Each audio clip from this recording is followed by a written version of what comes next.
and welcome to Brownie Ponders, in which I, an actual brownie, break down and evaluate various topics of interest. When most of us think of wisdom and tranquility, we think of monks, we think of nuns, gurus, philosophers, and other spiritual or religious figures. I'm willing to bet you don't picture a gluttonous and intellectually challenged yellow bear. Nonetheless, I stand by the opinion that Winnie the Pooh is an icon of the aforementioned values of wisdom and tranquility. Allow me to elaborate, but before we get started, I will reiterate that all points expressed over the course of this video are a product of my personal opinions, perspectives, and perceptions. Don't treat it as fact because it isn't.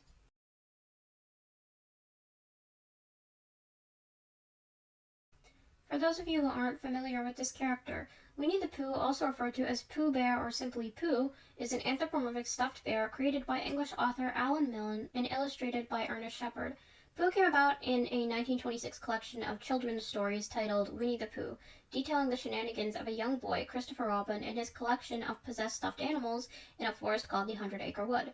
These stories gained enormous popularity and have since become childhood classics, appearing in various volumes of Milne's work, as well as being the source material for dozens of animated and live-action feature films, licensed primarily by Walt Disney Productions. Across all of his appearances, Pooh maintains a certain forgetful, harmless, light-hearted demeanor that has become his trademark.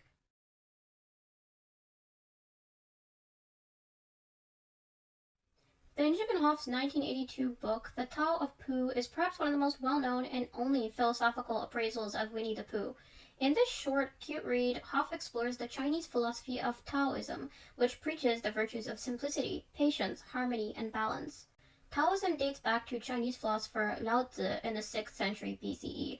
According to Taoist belief, Lao Tzu wrote down his principles in a rather compact text known as the Tao Te Ching, and it was later expanded upon by various scholars and philosophers that shared similar beliefs. To this day, Taoism plays an integral role in the philosophical, spiritual, and religious landscape of Eastern Asia, with the majority of Japan practicing a sort of fusion of Taoist and Buddhist principles under a school of thought known as Zen Buddhism.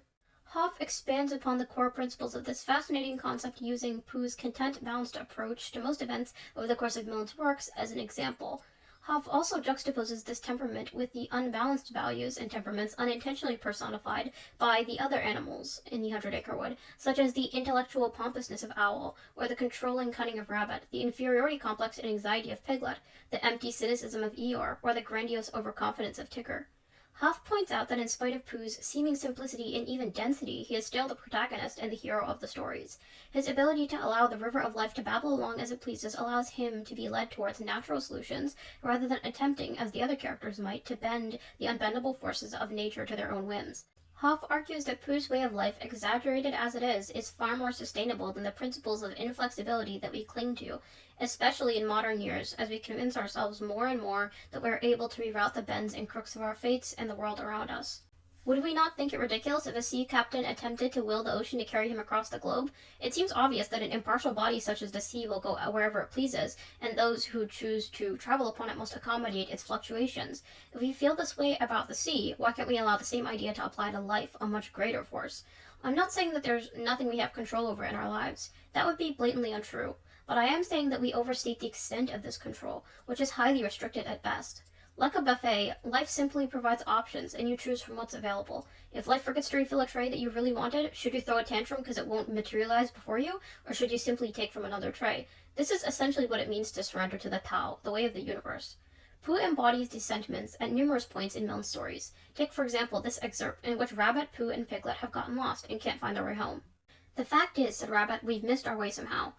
They were having a rest in a small sandpit on the top of the forest. Pooh was getting rather tired of that sandpit, and suspected it of following them about, because whichever direction they started in, they always ended up at it again, and each time, as it came through the mist at them, Rabbit said triumphantly, "Now I know where we are," and Pooh said sadly, "So do I," and Piglet said nothing. He had tried to think of something to say, but the only thing he could think of was help, help, and it seemed silly to say that, when he had Pooh and Rabbit with him. "Well," said Rabbit, after a long silence in which nobody thanked him for the nice walk they were having, "we'd better get on, I suppose. Which way shall we try?" "How would it be," said Pooh slowly, "if, as soon as we're out of sight of this pit, we try to find it again?" "What's the good of that?" said Rabbit. "Well," said Pooh, "we keep looking for home and not finding it, so I thought that if we looked for this pit, we'd be sure not to find it, which would be a good thing, because then we might find something that we weren't looking for, which might be just what we were looking for, really." "I don't see much sense in that," said Rabbit. "If I walked away from this pit and then walked back to it, of course I should find it." Well, I thought perhaps we wouldn't, said Pooh. I just thought. Try, said Piglet suddenly. We'll wait here for you. Rabbit gave a laugh to show how silly Piglet was and walked into the mist. After he had gone 100 yards, he turned and walked back again. And after Pooh and Piglet had waited 20 minutes for him, Pooh got up.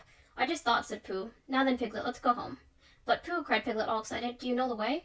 No, said Pooh, but there are 12 pots of honey in my cupboard, and they've been calling to me for hours. I couldn't hear them properly before because Rabbit would talk, but if nobody says anything except those 12 pots, I think, Piglet, I shall know where they are calling from. Come on. They walked off together, and for a long time Piglet said nothing, so as not to interrupt the pots, and then suddenly he made a squeaky noise, and an ooh noise, because now he began to know where he was, but he still didn't dare to say it so out loud, in case he wasn't. And just when he was getting so sure of himself that it didn't matter whether the pots went on calling or not, there was a shout in front of them, and out of the mist came Christopher Robin. So much is demonstrated in this excerpt in both a literal and abstract aspect. Oftentimes we hit up against the same barriers, wandering in circles and coming upon the same conclusion because we're unwilling to see things as they are. We try to force circular pegs into square holes and wonder why it doesn't work. Rabbit does this, leading everyone back to the sandpit numerous times before splitting off from the group and getting even more lost. Pooh, on the other hand, is not frantic. He is open to adjusting his approach and is aware of the futility of repeating fruitless actions and thought patterns. He is not arrogant with his judgment like Rabbit is. Arrogance with one's good judgment leads to poor judgment, and Pooh does not fall prey to this because he has a healthy sense of open-mindedness. He doesn't mind being challenged. He bears the mindset of a student, and so his mind is fertile for creativity.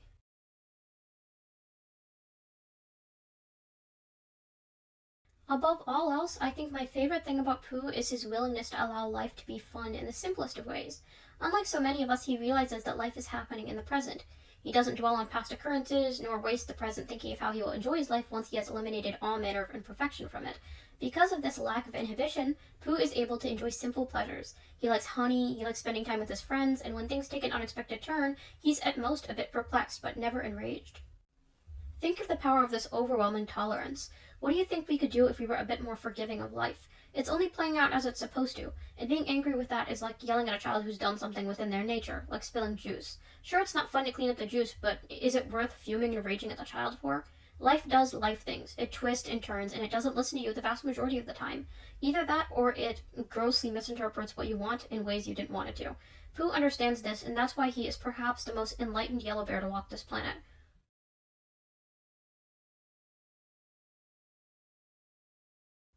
Shakespeare wittily asserted in his 1599 comedy, As You Like It, that a fool thinks himself to be wise, but a wise man knows himself to be a fool.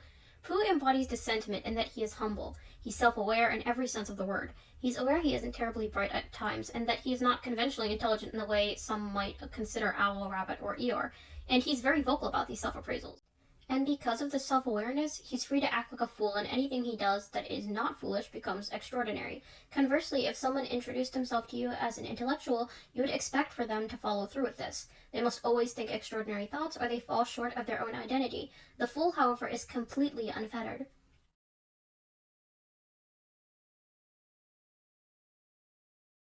In a dangerous world such as ours, I know it can be hard to trust. But not trusting hasn't made it any less dangerous or untrustworthy, has it? I don't have the solution, but Pooh does. He trusts in ways that don't place too much importance on this trust. He trusts his friends to have honey when he doesn't, but if they don't, he isn't going to feel as if they've betrayed him. I know this is a bit oversimplified when compared to the complexity of trusting in things in the real world, but in essence there are still some profound sentiments to Pooh's simple trust. Pooh's not only trusts others, he trusts himself. He doesn't fear his own incompetence. He's aware of it, but it doesn't inhibit him from doing certain things. Piglet is the perfect contrast to this. He doesn't trust himself in almost any capacity. He sees himself as being vulnerable and incapable, and as such is constantly anxious, attempting to sit things out and leading a defensive existence. He could learn a thing or two from Pooh in this aspect.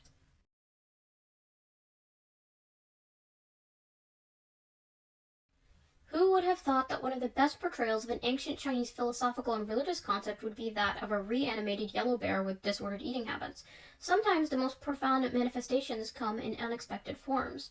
Pooh embodies the virtues of Taoism through his contentment, his trust, his humility, and his being at peace with natural forces.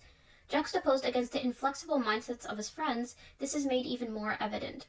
Where most go thrashing, kicking, and screaming down the river of life, Pooh is drifting at ease because he knows there is a waterfall ahead, and when we go over it and it all ends, we're going to regret having wasted the better part of our ride fighting the unfightable. Thanks for hearing me out. I have been trying to get around to making this video for months now. I actually read the book earlier this year, and the idea has kind of just been percolating since then. I've been swamped with all kinds of stuff, so cut me some slack. I got it done eventually, and I think that's all that matters. Well, that's all for now. I'm going to sleep.